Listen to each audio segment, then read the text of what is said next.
پچھلے کئی دنوں سے پوری دنیا ایک غم میں ڈوبی ہوئی ہے اور ایک سانحہ سے دوچار ہو رہی ہے۔ کسی پر یہ مخفی نہیں ہے کہ فلسطین کے بیت المقدس کے کیا حالات ہیں، کس طرح سے مسلمانوں کو ستایا جا رہا ہے، ان کی زمینیں ان پر تنگ کی جا رہی ہیں، اور جو شرف اور جو عزت اللہ نے ان کے مقدر میں لکھ دی ہے، اس شرف کو، اس مقدر کو کس طرح چھیننے کی ناپاک کوشش کی جا رہی ہے۔ پوری دنیا میں اس بات کا غم ہے، اس بات کا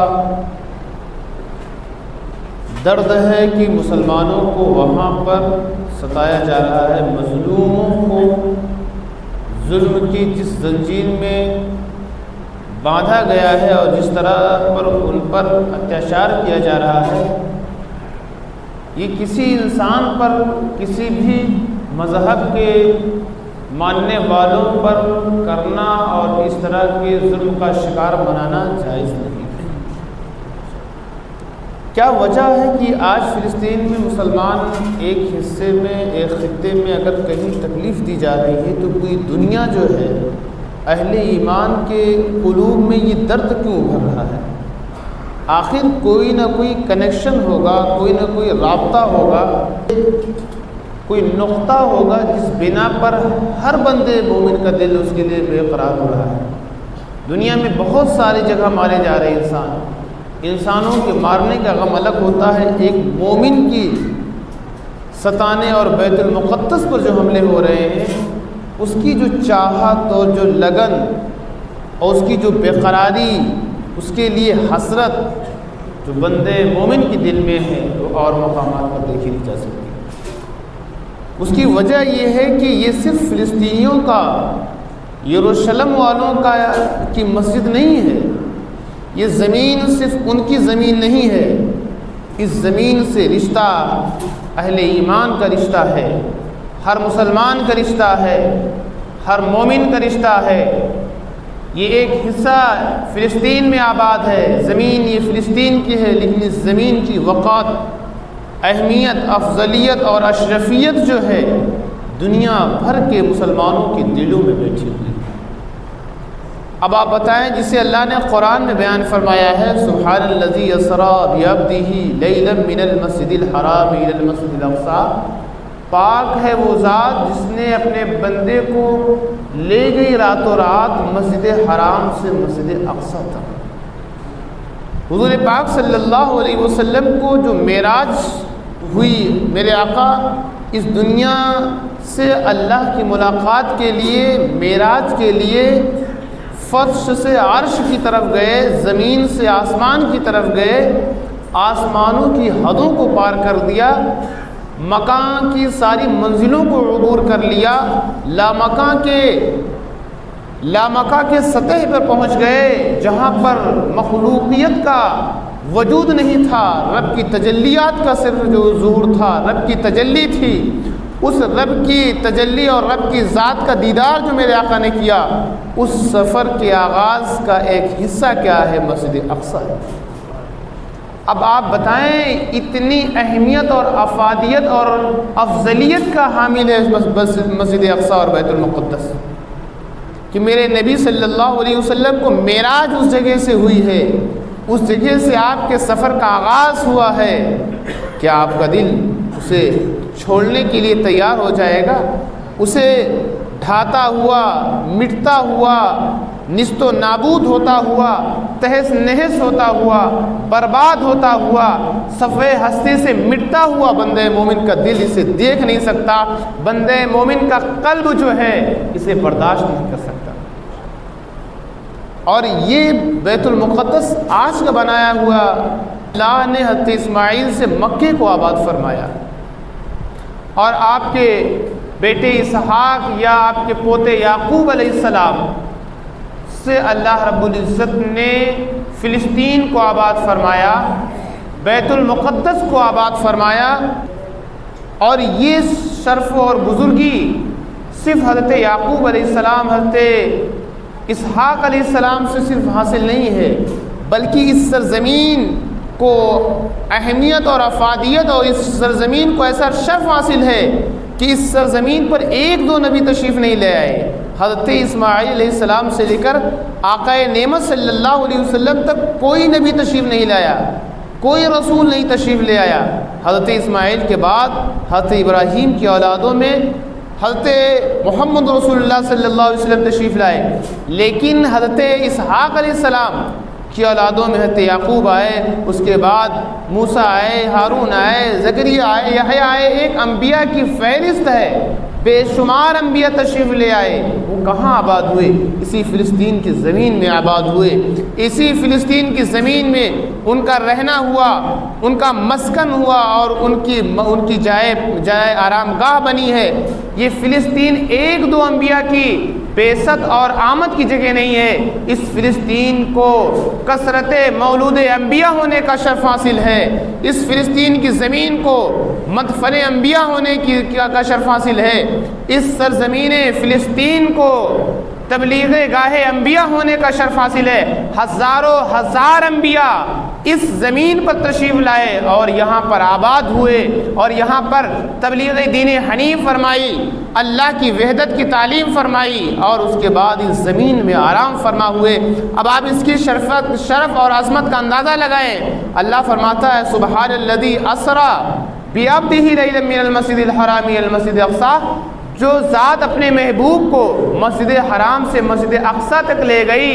کون مسجد اقصی؟ الذی بارکنا حولہ، اللہ فرماتا ہے وہ مسجد اقصی، وہ خطے زمین کا وہ حصہ جس کے ارد گرد اللہ رب العزت نے بے شمار برکتیں رکھی ہیں، جسے اندازہ لگایا جائے کہ نبی کی آمد ہے تو برکت ہوئی ہوگی، نبی کی تشریف آوری ہوئی ہے تو یہ برکت والی زمین ہے، نبی آرام فرما رہے ہیں یہاں پہ تو یہ برکت والی زمین ہے۔ اس ڈاؤٹ کو اور اس اندازے کو، اس خیال کو اور اس تفکر کو، اس فکر کو اللہ نے دوچار کر دیا اور فرمایا الذی بارکنا حولہ،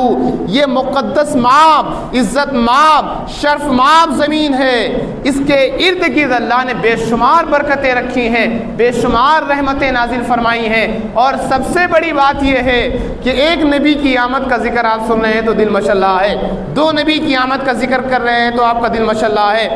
ہزاروں نبیوں کی آمد اور ان کے جائے پناہ ہونے کی خبر آپ سن رہے ہیں۔ سب سے بڑی خوشخبری یہ ہے کہ ایک وقت آیا تھا آدم علیہ نبی علیہ السلام سے لے کر اب تک،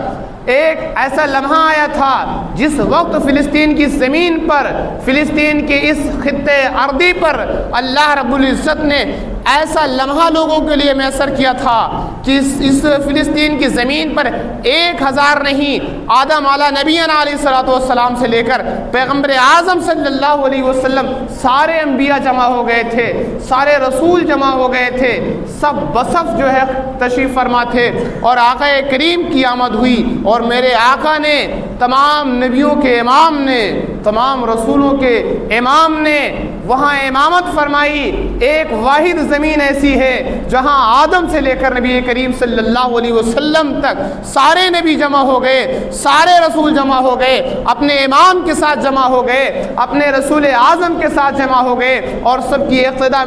سب نے میرے نبی کی اقتدا فرمائی، اور سب نے میرے نبی کی زیارت فرمائی، اور میرے آقا نے سب کی امامت فرمائی۔ یہ بہت بڑے شرف اور عزت کی بات ہے، اس سے بڑا اور کون سا جو ہے اس کے لیے شرف کی بات اور عزت کی بات ڈھونڈنا چاہتے ہیں۔ خود میرے آقا صلی اللہ علیہ وسلم سے ابو ذر نے پوچھا یا رسول اللہ نے اس زمین پر سب سے پہلا گھر یعنی سب سے پہلی مسجد کب بنائی گئی؟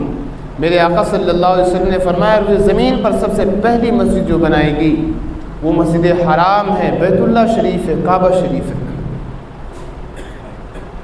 اور پھر حضرت ابو ذر نے فرمایا یا رسول اللہ اس کے بعد کون سی مسجد بنائی گئی؟ میرے آقا فرماتے ہیں اس کے بعد روئے زمین پر سب سے پہلی مسجد وہ جو مسجد اقصی کو بنایا گیا۔ کتنے سالوں بعد یا رسول اللہ بنایا گیا؟ آپ صلی اللہ علیہ وسلم نے فرمایا 40 سال کے بعد، کعبۃ اللہ کی تعمیر کے بعد بنائے مسجد حرام کے بعد 40 سال کے بعد اس روئے زمین کی دوسری مسجد کا نام مسجد اقصی ہے۔ یہ ہماری اور آپ کی تاریخ ہے،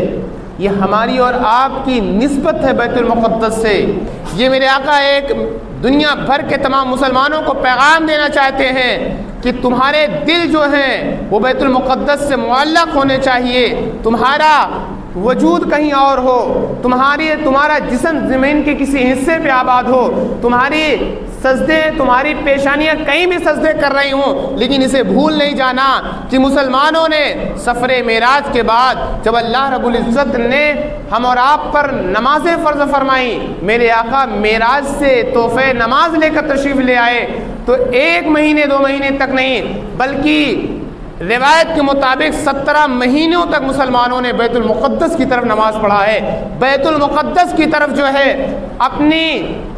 اپنا قبلہ بنایا ہے، بیت المقدس کی طرف رخ کر کے اللہ کی عبادت کی ہے۔ 17 مہینوں کے بعد جب میرے نبی کے دل میں یہ ارادہ پیدا ہوا کہ میرا جو قبلہ ہو وہ مشترکہ قبلہ نہ ہو، اس میں یہودیوں کا دخل نہ ہو، اسرائیلیوں کا دخل نہ ہو، عیسائیوں کا دخل نہ ہو، تو میرے آقا کی مرضی ہوئی، آپ کے دل میں خواہش پیدا ہوئی اور آپ ظہر کی نماز ادا فرما رہے تھے مکہ المکرمہ میں، تو اللہ نے آیت نازل فرمائی کہ اے محبوب اب اپنا رخ جو ہے مسجد اقصی سے مسجد حرام کی طرف پھیلنے، اللہ نے مسجد اقصی کے بجائے مسجد حرام کو آپ کا قبلہ بنا دیا۔ کتنی نسبتیں توڑنا چاہتے ہیں، کتنے تعلقات اپنے اسے استوار کرنا چاہتے ہیں۔ ہمارا قبلہ اول ہے مسجد اقصی، ہمارے نبی کی معراج گاہ کی ابتدا کا نام ہے قبلہ جو ہے بیت المقدس۔ میرے نبی صلی اللہ علیہ وسلم تشریف لے گئے، امامت فرمائی، ہم نے نمازیں ادا کی ہیں۔ اب ذرا پوچھیں اگر یہ مقدر اور یہ شرف آپ کے ہاتھ میں ہوتا، آپ کو یہ عزت حاصل ہوتی، آپ اس زمین پر آباد ہوتے، اپنے دل کے نہا خانوں میں جھانک کر دیکھیں کہ آپ کا دل یہ گوارا کرتا ہمارے جسموں میں جان رہے، ہمارے بازوؤں میں طاقت رہے، ہماری نسلیں آباد رہیں، ہمارے سلسلے چلیں، لیکن مسجد اقصی کی اینٹ سے اینٹ بچ جائے۔ ہر ایک بندے مومن اپنے دل میں یہ گوارا نہیں کر سکتا، بلکہ اپنے بچوں کو قربان کر دینا، اپنی جانوں کو نچھاور کر دینا، اپنے مال و متاع کو للہ قربان کر دینا گوارا کر سکتا ہے، لیکن مسجد اقصی، مسجد بیت المقدس کو رسوا ہوتا ہوا، ذلیل ہوتا ہوا، حملہ ہوتا ہوا، نیست و نابود ہوتا ہوا، تہس نہس ہوتا ہوا کبھی نہیں دیکھ سکتا۔ یہی وجہ ہے کہ آج سے نہیں 4000 سال سے بیت المقدس کے پیچھے لڑائیاں ہو رہی ہیں اور ظالم طاقتیں عیسائی اور یہودیوں نے بے شمار اس کی بے عزتیاں کی ہیں، انبیاء کرام کا قتل کیا ہے، مسجد اقصی کو خون آلود کر دیا ہے، مسلمانوں کا ایسا قتل کیا ہے کہ مسلمانوں کے خون سے نہریں اور ندیاں اور نالیاں بہنے لگی ہیں، لیکن مسلمانوں نے جب انہیں ذرا سا طاقت ملی ہے، جب ان کے خون میں حدت اور توانائی پیدا ہوئی ہے، تو اپنی جان کی پرواہ کیے بغیر اپنے اس نسبتی اور ایمانی روحانی انبیاء کے مسکن اور انبیاء کے مولودی شہر میں جو مسجد اقصی تعمیر ہے، اس کی حفاظت کے لیے اپنی جان کی بازی لگا دی ہے۔ اللہ کی بارگاہ میں ہم اور آپ کم سے کم اس کی انشاءاللہ آئندہ جمعہ میں اور تفصیل سے بیان کریں گے۔ اس کے لیے آپ اپنے دل میں، اپنے بچوں کے دلوں میں اس کی محبت ڈالیں۔ آپ یاد رکھیں فلسطین میں مائیں اپنے بچوں کو دودھ بعد میں پلاتی ہیں، لیکن انہیں لوریاں پہلے سنا کر یہ بتا دیتی ہیں بیٹا فجر پڑھنے جانا، ظہر پڑھنے جانا، تو واپس آنے کی تمنا نہیں رکھنا، اگر ضرورت پڑے تو اس کے بیت المقدس کی حفاظت کے لیے، اس کے آبیاری کے لیے، اس کے بقا کے لیے اپنی جان کو نچھاور کر دینا، وہاں پر اس کے لیے قربانی دینا، اپنی جان کو گنوانا نہیں بلکہ ڈائریکٹ جنت میں داخل ہونے کا ایک بہترین راستہ مانا جاتا ہے۔ حضرات گرامی، اس لیے ہم کم از کم دعا کریں، جو فلسطین میں ابھی حالات ہیں، مسلمانوں کے بچوں پر جو ظلم اور ستم ڈھایا جا رہا ہے، میرا دل کہتا ہے اللہ نے اسے ایک دن ضرور آزاد کرنا ہے، مسلمانوں کا تسلط ہوگا، یہ ایمانی واقعہ ہے، یہ تاریخ سے ثابت ہے، لیکن ظالموں کا ظلم ہے، اللہ اس ظلم کا ضرور